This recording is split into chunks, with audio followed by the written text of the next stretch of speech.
Good morning, everyone. Actually, I was that person, but I'm actually now managing partner of a business called Lewis Advisors, just so everyone knows.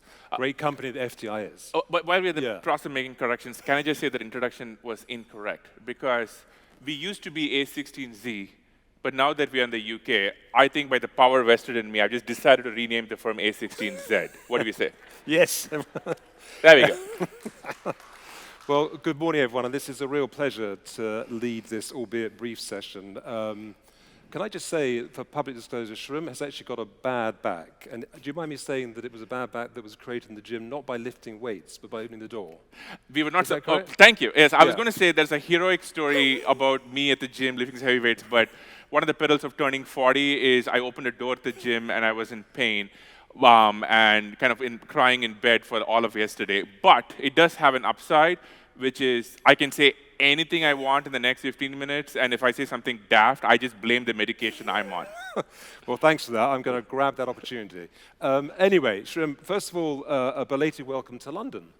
So I think, as we've just heard, Sriram is the partner of the first office outside the US of Anderson Horowitz. And what I find so interesting, having read quite a lot about your decision to come here, is the wonderful phrase in one of the articles I read saying that we're all in with London now, I thought, or worse, that effect. So you've moved here, your family's here, you've got a house here, your kids are at school, they haven't chosen a football club yet, but we've been talking about that.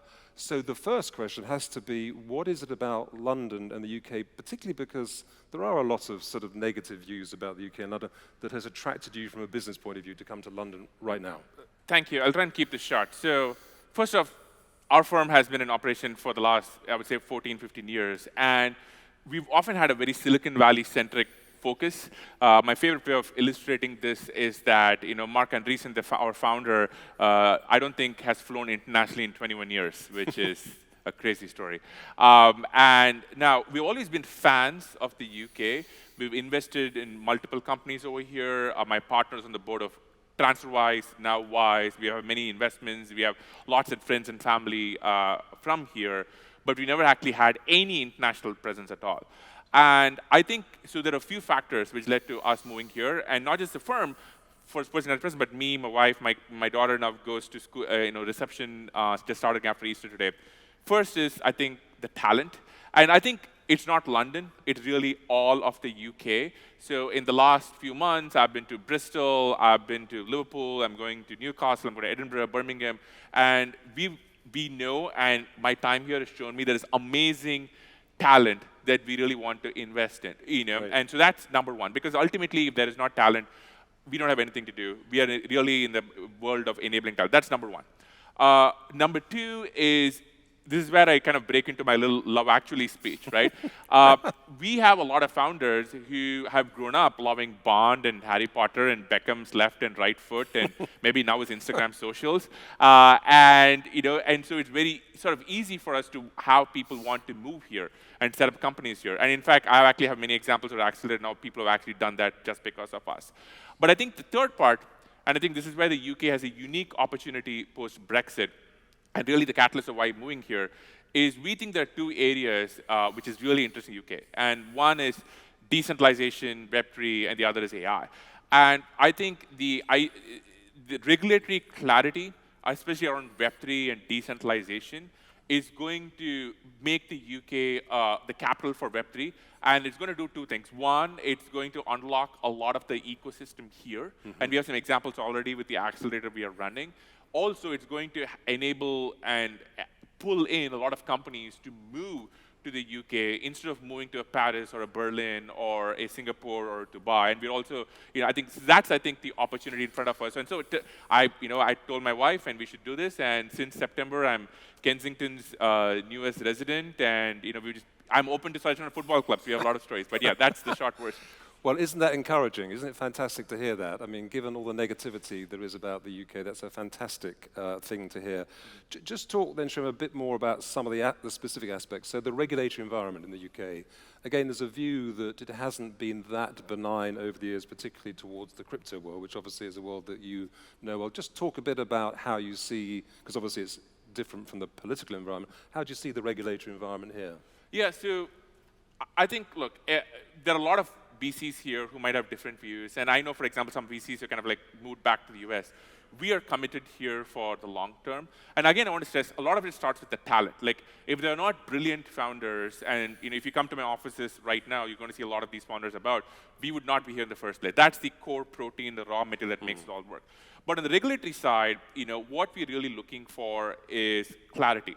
A lot of the founders I meet are fantastic technologists, right? They want to talk to the customers, build fantastic products. That's all they really want to do. They don't want to put on a suit. They don't want to deal with regulators. They often just don't even know. They are amazing engineers and product builders. And what they're looking for is clarity. They're looking for what are the rules of the road, and that means how are consumers protected, what is allowed and not allowed. And I think in the UK, and we've kind of seen some of this with HMT's response, and I think some of this hopefully in the secondary legislation that might come out soon, I think encouraging signs of laying out the rules of the road for decentralization. And I think what this unlocks in our mind, and there's a whole book by my boss, Chris Dixon, called Read, Write, Own on it, is really the next generation of the internet. And I'll give you, and there's a long book on this, but the quick version of it is, imagine for example, a mass consumer product like the next Facebook or the next Twitter. Imagine if you could build a clone or take your data from Twitter or from Facebook, but you don't have to get Elon's permission or Zuckerberg's permission, right? Where you could participate in the economics, where you could participate in the governance without ever having anybody's permission at all. Now, that is kind of some of the use cases that we think decentralization allows. And we're hopeful, because we see a lot of encouraging signs from the government, that regulatory clarity will unlock investment and innovation over here. Well, that's good to hear as well. Now, you have been putting your money where your mouths are, because you have a startup fund here in the UK, based in the UK. You've invested in quite a few UK companies. Again, just talk a bit about that, because that's obviously a big vote as well of confidence. Yeah, so look, when we showed up here, first, we are here. My wife is here. My kids are here. Hopefully, we have skin in the game. And I tell people my daughter's 5. Hopefully, she goes to uni here someday. That's one. But the other part is people are like, hey, what are you folks doing in terms of investing and actually helping the ecosystem? So there's going to be many things, but what we have, and it's right now, is something called CSX, which is our crypto startup accelerator. If you look at me on Twitter or you Google it, you will see a bunch. But essentially what we have done is, this is a program that we have run in LA last year, and for the very first time we're running in London, where we put out a call for applications, we get tens of thousands. After many rounds of interviews, we have picked 25, and these are some of the best technologists in the world, and we fund them all. We give them anywhere from $1 million to a few million pounds each, and we have a 6-week program where they get mentorship, they get to meet the best founders, they get legal advice, product advice, and then we wound up doing follow-on financing for some of them. So, and we've done this year, right now, it's happening in London. Actually, today, if you go to obviously, you'll see 25 companies. And the interesting thing is, one, about 35 to 40% of our UK-based companies, and not just London. So, for example, one of my favorite ones is this guy, David Amor. He's from Brighton. They have a fantastic company called Playment. He's kind of shuttled back and forth. Here's London for this. There are other American founders who moved to London. So some of these are British companies, but the others are companies all over the world, often American, who have now moved to London just because of this. And I've personally got on the phone with many of them, selling them on, hey, this is why you need to be in the UK for London. If you want to work with A16Z, you got to move to London. And look, this is just a start. It's 25 companies, and they're all young. We'll see what happens. But us kind of showing, hey, we are really bought into the UK. Yeah. Now, sadly, time is against us, so I want to try and get a few more questions in before we finish, which is I also need challenge. Football team suggestions. Chelsea, Fulham, or I think there's Arsenal. A shout for Arsenal. I grew up cheering Man U. I grew up cheering Man U, so the Gunners are a bit too much. Any hands up for Arsenal? Okay. Yes. We're all Gooners. We're all Gooners, yeah. All right. Anyway, okay. Back to the serious points. This is a serious point. Right. A quick word on AI. Yes. I mean, is the UK a big player in AI? I think it could be, and here's why. The UK, again, like if you look at AI, what the UK has is really what AI really wants, which is talent.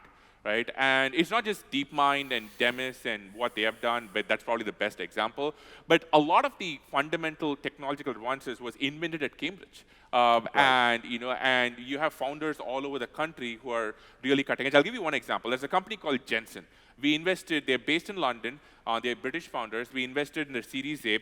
I think we put in like maybe 30, 40 million, I forget the exact number, and they are a decentralized LLM company. Oh. And what they do is, how many of you think AI and LLMs are the province of big tech companies where you need hundreds of millions of dollars to train them? You've probably heard that, right? Now, these companies are trying to upturn that. What they enable you to do, and again, they're very early, is anybody with a computer, a phone, can participate in training a large language model. And then when you participate, you can hopefully sort of profit from it when it's used. Now, so that's an example of innovation based in the UK. We led the investment in. And I think the UK has a huge opportunity to sort of like, be a core part of the AI revolution.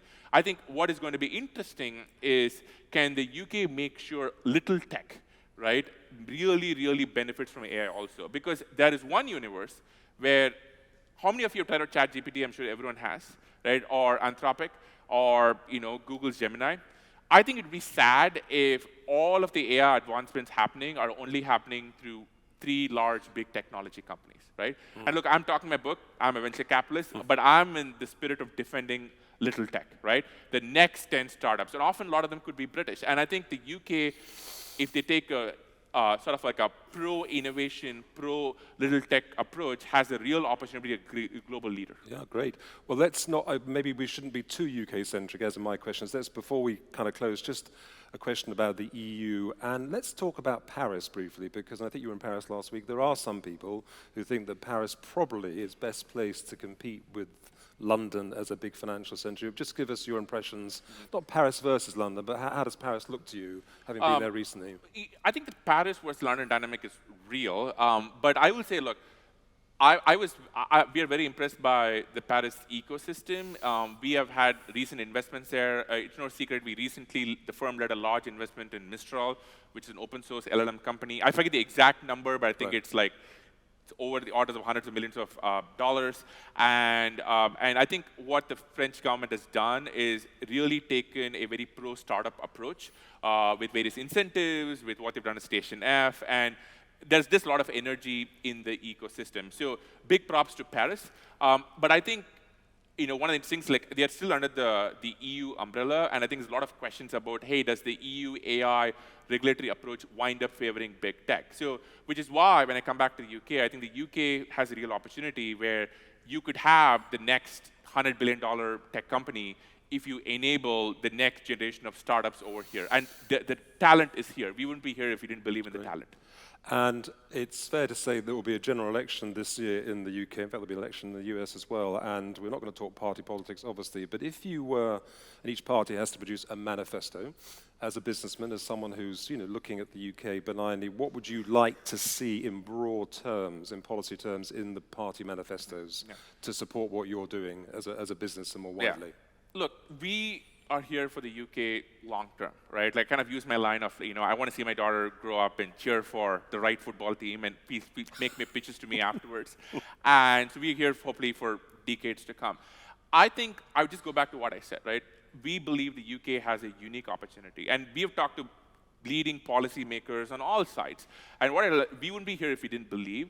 And if I were them, I would think about, how do I enable the next hundreds of startups to flourish? And out of that, you could get the next UK Facebook, or the next UK Google, or a UK DeepMind that doesn't have to sell to Google.